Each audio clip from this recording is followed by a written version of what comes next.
Namaste and welcome to Detours with me, Anuradha Goyal, where I talk to some very interesting personalities about journeys of all kinds.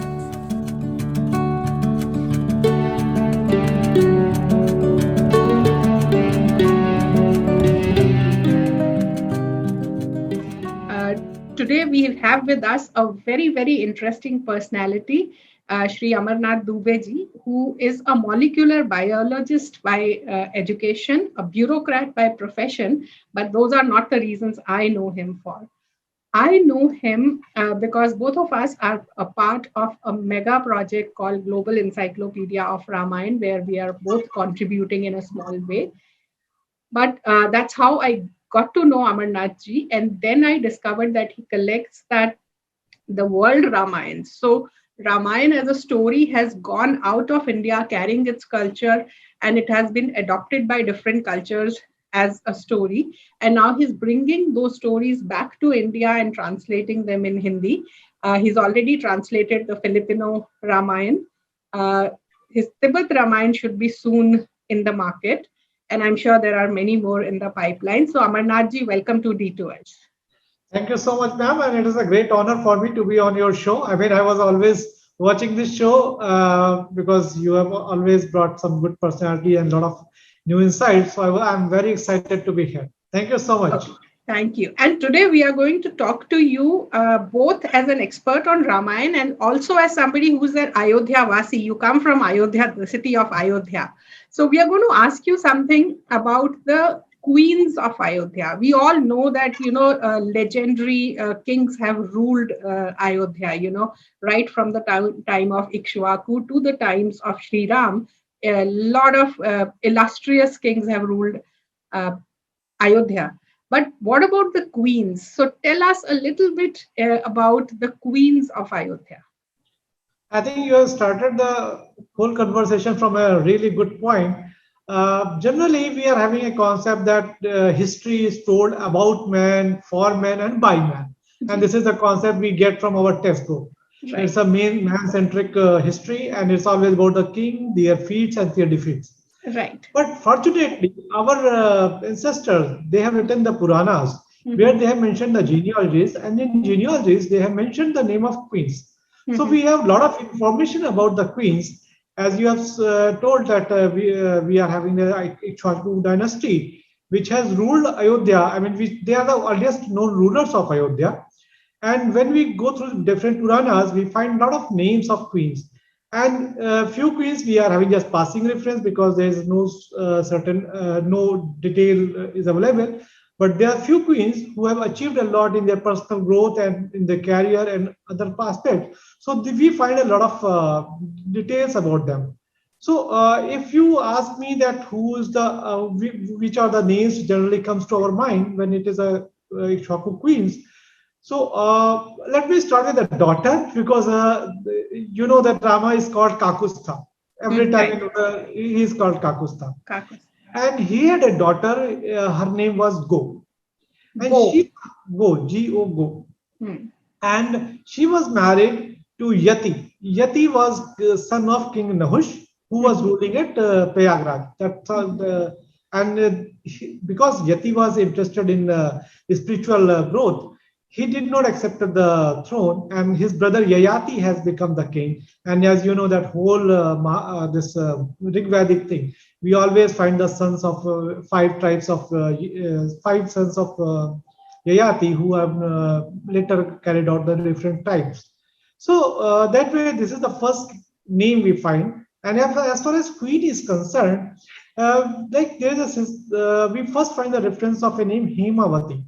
So she's the oldest known queen of Ayodhya, yes. Hemavati.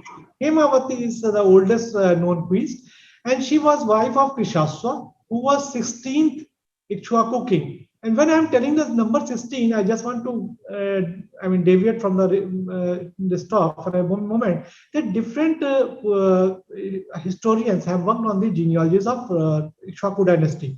They have read different Purans and they have made out the list. And like Parjitar is there, Mankad is there, and like so on. There are a lot of people. So here I am following the Parjitar genealogy, who places the this Krishaswa on the 16th number. And when I am talking the different numbers, I am following the Parjitar's chronology.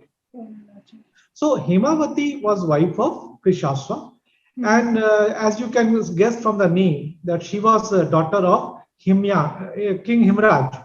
Himraj was the ruler of the Himalayan region. So this gives us a information that this Chwaku kings, their reach has come up to the Himalaya point.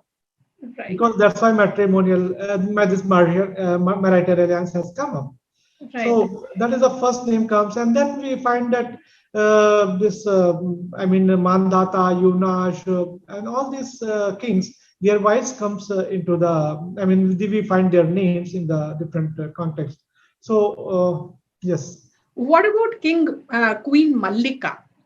Oh, Queen Mallika. Okay, Queen Mallika is very recent queen, and a lot of historical evidences are available about her. Okay. She was wife of King Prasenjit.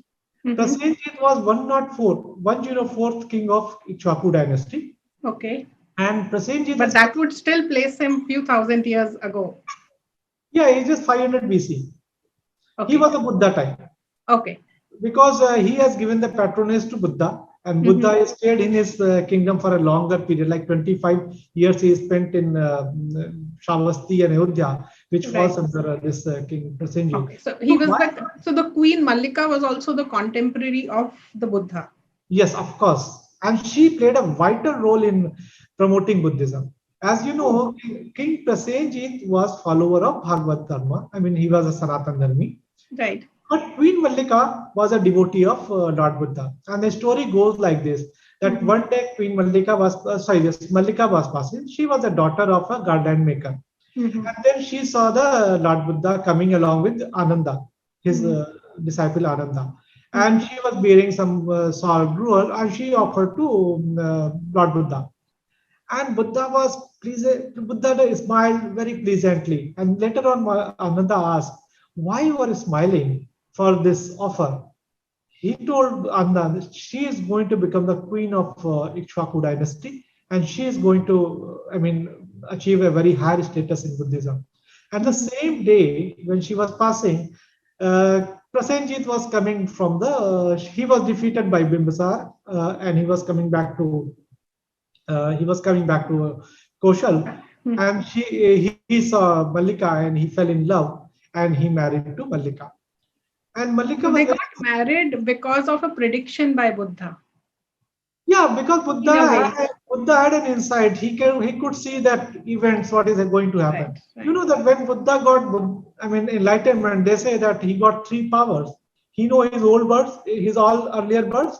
He know that what is going to happen on the Trikaldarshi. You could see past, present, and future. So that's how he saw Mallika, and he found that she is going to become a queen. So she becomes a queen, and she continued practicing Buddhism, and she promoted in a certain way. And because she was a very sagacious lady, so this King Prasenjit always consulted Mallika.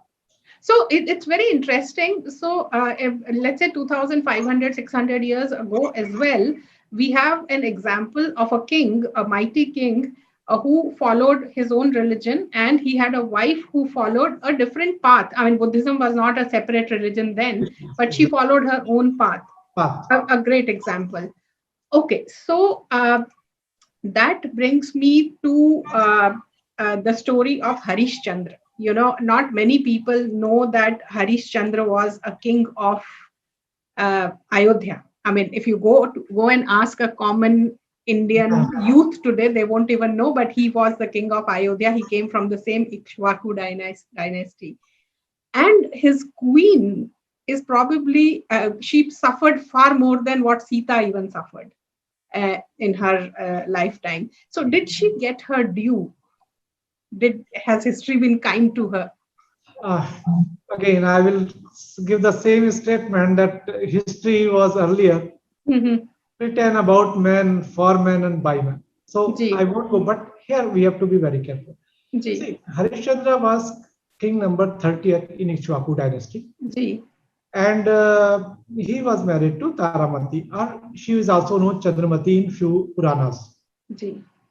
And this was a time when Vishwamitra and Vasistha had a tough battle going on between themselves. Right. And here I want to make a caution, because most of us think there is only one Vishwamitra and there is only one Vasistha. That is not the case. During the time of this Harishchandra, there was a different Vasistha, and there is a Vishwamitra. So they had a some tussle among themselves going on, and Harishchandra became victim of that. And in this process, what happens that this Queen Chandramati or Taramati, she went along through the same RD. But we have to see that how much courage she has shown on the path of Dharma Vijaya. See, in Ikshvaku dynasty, we always find there's something called Dharma Vijaya and something called Digvijaya. And the Ikshvaku kings always tried to cover both the path. So Harishchandra is like an epic case of this Dharma Vijaya. Just to protect the Dharma and Satya, he continued to choose the tough path. So when Vishwamitra gave him a certain, he asked certain amount for as a payment for the Dakshina. Dakshina. So he accepted that, and in that process, Taramati, she's the one who actually suffered. What happened when he has to leave along with Taramati to this place called Varanasi, and there she was the one who was sold. And initially, his son was not allowed to accompany her. And it was imagine the moment that husband has left her. She is not able to have the kid and the younger son along with her. And you see the mental state of that woman. Right. So, in this process, what happened then? Anyhow, we know that later on that Rahul was allowed, his son, Rohitashu, he was allowed to remain with her. Up to that point also, it's okay, because afterwards Harishchandra sold himself also to follow the Dharma Vijaya. Right. But you see the climax of the thing. When the climax happens, that son died and she took it to the place for Chandala, and Harishchandra was there. Was it not responsibility of Harishchandra also to pay at least half of the tax? Right. As a woman, she had to turn her sari. Right. And see this is and that's how maybe. Yeah. So there are various lenses through which you can look at this story. You can look at from a feminist lens and say she suffered, and you can look at it from a companionship or from a marital relationship where it's the epitome of what you can do for each other. You can allow one person to sell the other so that they can together meet the commitment that they have to the society or to whoever it is. And the third lens is, of course, you can look at it from so many lenses. Actually, this is a beautiful story. Okay. One thing I want to add here, something very interesting. Yes. Now historians are working on this genealogy, and they found, you might be aware of this Parashurama. Yes. Parashurama's father was Jamdagni. Yes. And Jamdagni was married to Renuka. Ji. Renuka, according to few historians, was the daughter of Harishchandra and this Taramati. Okay. In any case, Renuka was a princess of Ayodhya. I didn't know this. This is written everywhere, but I didn't know this. A few places it is mentioned as a Renu. So now historians, because they have done a lot of genealogy work, they found that Renu would have been the King Harishchandra. Okay. That's why she was called Renuka, and rest is okay. Now let me bring you to the most controversial queen of Ayodhya, Kaikeyi. She's the ultimate person we like to blame for Ramayana to happen, for Sri Ram and Sita and Lakshman to suffer and all that. But I've heard you say that Kaikeyi is the most misunderstood queen of Ayodhya. Please tell us, why do you think so? See, let's start. First, let me go through the historicity, and then we will see how her character evolved over the period of time. Kaikeyi was a daughter of Kaikeyi Raj, which is somewhere in Pakistan, Afghanistan area. Ji. And when Dashrath sent a marriage proposal to her, it was accepted on the condition that her son would be made the king of Ayodhya. It is a written thing. I mean, it is mentioned in the Ramayana also. Right? It's an agreement. It's an agreement. And then, after the marriage, she went to a battle, which was against Timirdas Sambar. Timirdas Sambar was not an ordinary asura. Devodas has fought 99 battles against Sambar, and for the 100th battle, Dashrath was caught because he was so powerful king. So in that battle, you can imagine that how tough a battle would have been. And Kaikeyi saved the life of Dashratha twice. I think this is the first occasion, if you read any text, where a lady went to the battlefield. Okay. Even in Mahabharata, you don't find any lady going and fighting or doing the charioteer work. Right. There is a woman, and you imagine it is a few thousand years back. So she could be one of the first female warriors we know of. Of course, she is the one of the first warrior. And we have to give credit for all those things. Yes. So, and in that battle, she got these 2 boons that which she said that I will take these boons later period, right? Right.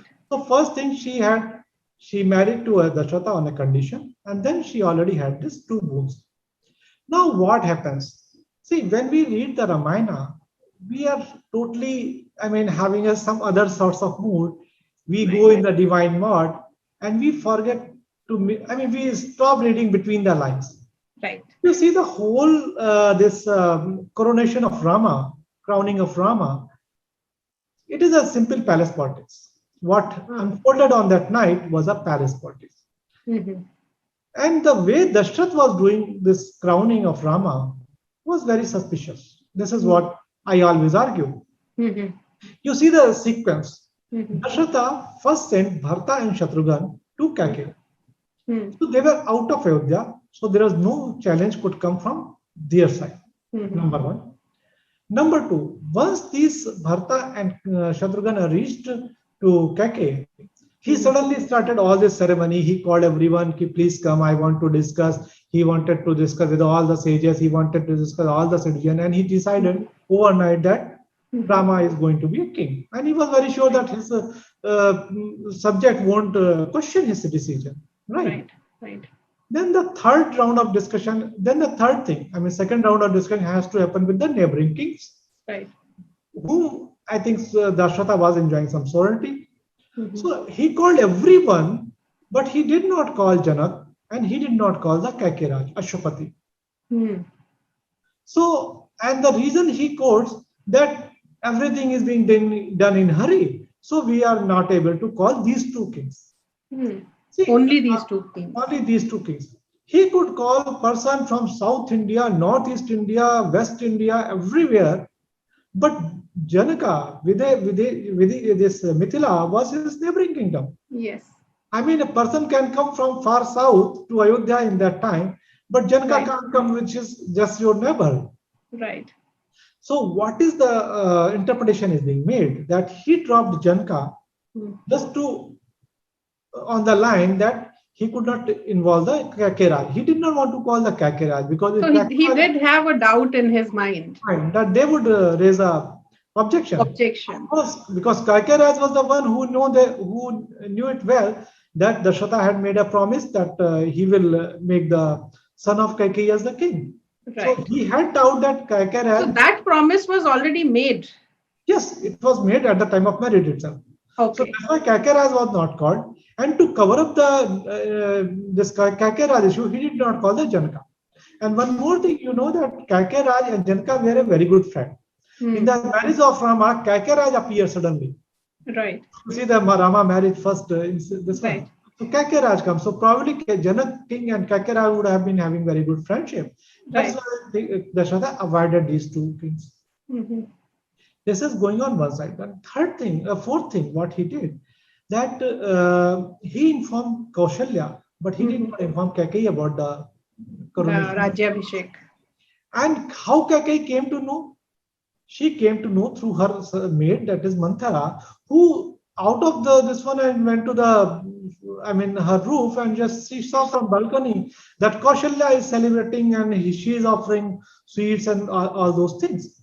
Then she had suspicion, what is going on? And then she found out from some other servant, and even servants were knowing that Rama is going to be crowned. But Kaikeyi was not aware.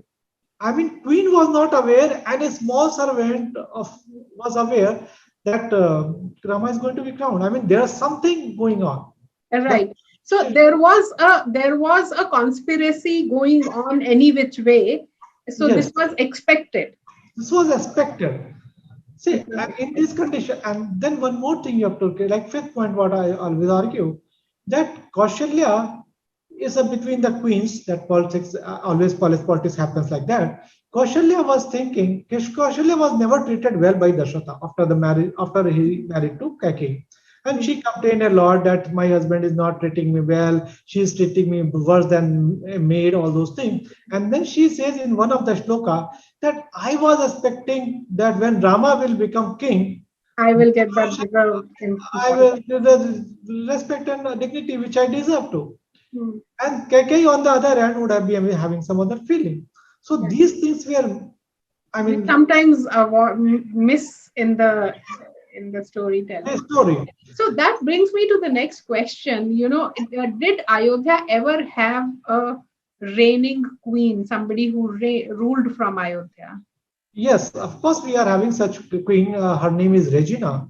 She was wife of King Agnivarn. And Agnivarn was 66th number of king in Ikshvaku dynasty. It so happened that Agnivarn died of TB. And this story is mentioned in the Raghuvansham. That he died, and that time this Regina was pregnant. So what this ministers did, they just buried him in the garden and made Regina as a queen, and she's the first lady who ruled the Ayodhya kingdom. Okay. Anything else we know about her rule, or is just the fact that she ruled? It is just the fact that she has been crowned on behalf of. But more detail, because achievements might have not been that great. So that brings me to another famous daughter of Ayodhya who has recently come into light, is this queen who married into a Korean dynasty. And then she carried on the culture of Ayodhya to Korea. Please talk to us about that. Okay, so as we know that Ayodhya is having great cultural connect with many different countries. And in this context, this Ayodhya and Korean relation goes very long. And there was a princess Suritana who was daughter of a king of Ayodhya. It is mentioned in the Korean chronicles that in 48 AD, this princess traveled to South Korea and married to a king there. And then they form a correct dynasty, and today almost 60 lakh people of South Korean people, they owe their descent from her. Yeah. So, what is very interesting is that, what I find very interesting in this is that more than 2000 years ago, Ayodhya was dealing with lands as far as Korea. Of course, that was So if your daughter is getting married there, that means you had an ongoing relationship with that place, which you strengthened in a way with the marriage. Okay, just I want to add one point here that there is a reason behind this. Okay. The king of Ayodhya had a dream where he had a divine command to send her daughter to South Korea. And because the daughter was just 16-year-old, he sent his son also along with the Princess Suritana. So, and there she established Buddhism in that particular country. So, this is quite similar to the King Ashoka, who sent his Ramitra to son and Mahendra and daughter. It is quite similar to the same story. where the king of Ayodhya has sent. So this king was definitely not from the Ikshvaku dynasty, but he might have been from the Ayodhya. And if you want to pinpoint who is the king, it is very difficult one day to pinpoint the name of the king because it is not mentioned in the Korean chronicles. And in Ayodhya, first century AD is a period of turmoil. Right. So what happened? There are Datta kings who were ruling in that period, and their this one rule was brought to an end by by Kushan King Kanishka. So we have to read different things. Like for Ayodhya things, we are having only numismatic evidences. We are having a few coins which are from the first century AD, which says that there was a Datta king who were the follower of the Sanatana Dharma. So they could not be treated as a king who will promote the Buddhism. So this exclude the Datta kings. Then also saying that Buddhism traveled from India to Korea or that region, sometime in the first century CE. Yes, first century CE. Okay. So what I was saying that there is a Tibetan chronicle, Prophecy of Lee Religion. So it mentioned there is a Khotnis king. His name was Vijay Kirti. He, along with Kushan king Kanishka, attacked Ayodhya, and he took away all the relics of Buddha from Ayodhya. At that time, it was known as Saketa. So what is my guess? That my speculation that there would have been some person like who he might have left at that place to rule the region, like his number 2 or something like that. Right. So in that, yeah, his commander or someone, and this princess would have been the daughter of that commander. Okay. Okay. So that you mentioned a word called Digvijay, and that reminds me of Aj, who actually went around India and then he married the princess of Vidarbha, Indumati. So tell us about Indumati a little bit. She brings in the Shringar Ras in this conversation. See, Viraha or Shringar, whatever. Yes, we find the details of Indumati and Aj in Raghuvansham. Raghuvansham, a whole sarga is dedicated to their love story. Right behind me. Yes. So, I mean, this King Vidarbha Bhoj, he invited all the kings of Swayamvar, where Aja was also invited, and Indumati has chosen the Aja as her husband. After that, when he was coming with the Indumati, all the kings attacked to Aja, and he came with the flying colors. He defeated everyone, and Aja fell in love with this Indumati, and the love story goes on. And this is the first case where you find something reverse of Sati. Here, Indumati dies, and Aja was not able to bear the pain of separation, and he self-immolated himself at the confluence of the river Saryu and this river Tamsa. Right. This is the first time you find a man self-immolating himself. And that to a mighty king. That to a mighty king, father of King Dashrath. Father of King Dashrath, grandfather of Sri Ram. Sri Rama. Right, right. And and these things are not spoken about. For some reason, they have not been spoken from this angle that there are examples of men giving up lives when they couldn't think of living without their wives. Yes. Right. So let's come towards the end of this conversation. Let's come to the most famous, best known queen of Ayodhya, which is Sita, who incidentally has spent very less time in Ayodhya. I mean, she got married and she went for Banvas, she went for exile out, she was out for 14 years. She came back and then, I don't know, she stayed there for a very small time and then she again went to the forest. So is there any aspect of Sita that we don't know of? See, I mean, who can describe Sita when India's first poet, Valmiki, has to write an epic on her? As you know, Valmiki Ramayana, it is clearly stated that primary aspect of Ramayana is the character of Sita, and secondary aspect is killing of Paula's son. So, as you know, I mean, it is also known as Paulasivada earlier. Ramayana. So, I mean, she is such an interesting woman that on her and whole epic is written, right? Right. And when you say that what we don't know, actually it is all written in Valmiki Ramayana. We know about her from Valmiki Ramayana. So let me quickly mention one thing and then I will go about her character. Right. We all believe that during this Sayamvar of Sita, Shiva's bow was broken, right? Okay. But if you read the Ramayana, this Rama Sita marriage comes twice. First instance, Rama, it is mentioned that Rama has broken the bow of Lord Shiva. Ji. But there is one more incident where Sita visited the ashram of Sati Anusuya. Anusuya asked her about her marriage, and then she tells that Rama came to Mithila, and my father had a bow of Varuna. Varuna is a pre-Vedic god. Right. And Rama had lifted and broken that bow. And then and there, Janaka decided to marry me with the Rama, giving her a ball of water.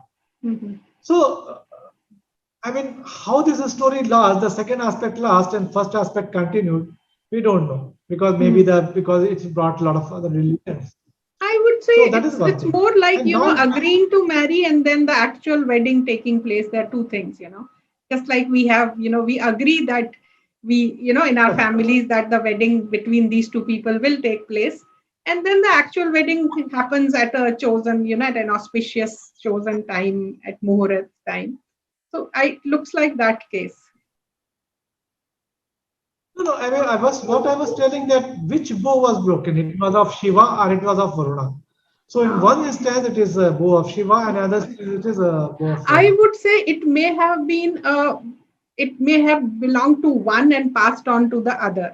So we tend to see history as one happening at one time, but history also has a past. So it's possible that Shiva's bow came to Varuna or vice versa, and so it could be called. It's like Ram being called Raghu Ram or Kakuts Ram or Ikshwaku Ram or Ram. So it means the same. Exactly. That could be the case. Exactly. Great. So tell us, can we see any of the places associated with any of these queens in Ayodhya today? Yes, of course. I mean, let me first finish the Sita point because it was left out. What I find unique about Sita that she was an independent-minded woman. I mean, from the day one she comes to Ayodhya, she brings her Kuldevi along with her, right? And she continued worshipping Kuldevi. And you might, because you have visited Ayodhya, you might have seen that Kuldevi Sita. I've seen that. The Kuldevi of Sita. Choti Devkali. Devkali is there. That is the first time. The second, you see that when Rama was banished, everyone was telling Sita not to join Rama, but she decided, no, I want to go. Right? She was independent-minded woman, so she continued her journey along with Rama. In Panchavati, Rama asked that don't send Lakshmana, I am going to hunt this golden deer. But Sita decided, no, Lakshmana, you have to go. She overruled Rama. She overruled Rama. Right. Then Lakshmana said, Sita, you don't cross this Lakshman Rekha. Don't come out of our Panchavati. But she said, no, let me go and offer Bhiksha to a sage. Right. Then in fact, that reminds me of Kaushalya's episode also. I mean, Tulsi Ramcharitmanas, when Ram goes and tells her that, that the father has given me the kingdom of the forest. And she says, well, if your father has said it, then I can overrule that. But if your mother, Kaikeyi has also wished it, if your mother has said it, then you have to go, then you have no choice. So I find it very interesting that the word of mother is above the word of father for a child. Father, yes. Exactly. And then even in Lanka, she single-handedly fought the war for 1 year. I mean, Ravan was threatening her and all sorts of measures he has used. But she defeated them. And the best thing, like when she comes back and like she was banished again to the forest by Rama, and later Rama changed his mind and asked her to come back. She said no. Because if she would have joined back, it would have questioned the decision of Rama itself. Right. Was Rama wrong at the first place Right. in banishing her? Right. So, I mean, this is a very strong character she had. I mean, that's why the whole epic is on her. Yes, well, yes, absolutely. So tell us about the places in Ayodhya and then we wrap it up. Okay. See, related to Rama and Sita, we are having a lot of places. Obviously, yes, as we talk about lot of them, yes. Place called Mani Parvat is there where she was. There's a Jhula Mela is still going on. So all those places, and there's Sita Kund and there is a Ashok Vatika and all those things are there. There's something associated with Raja Harishchandra as well. Yes. Now just Raja Harishchandra, if we say, there's a Dhanyaksh Kund, which is now presently in a very bad shape. But the story goes when Vishwamitra conducted that yagna and sacrifice was going off of Sunashepa, that one yaksha has been kept there to for the whole money. Right. So that place, I think, is directly says that history of Ayodhya doesn't start with Rama and something; it goes very long back. No, in fact, the whole Ayodhya Mahatmya tells us the same. The whole Ayodhya Mahatmya tells us the same. You have written a book on that. Yeah. So it tells about. No, I have had the good fortune of spending a lot of time in Ayodhya, and it's. I mean, it's by some stroke of destiny that I landed in Ayodhya. I continue to work for Ayodhya. Now I have a book on Ayodhya. So, yeah. So some karmic connection there. Yes. So great, Amarnath ji. Thank you so much for taking us through the history of Ayodhya from its queen's perspective. And we'll bring you back for another conversation on one of the Ramayans that you are working on at some point in time. Thank you so much. Namaste. Thank you so much. Thank you for joining us on Detours. You can also join us on Instagram, Facebook, and Twitter. Our handle is IndiTales, IndiTales. See you soon.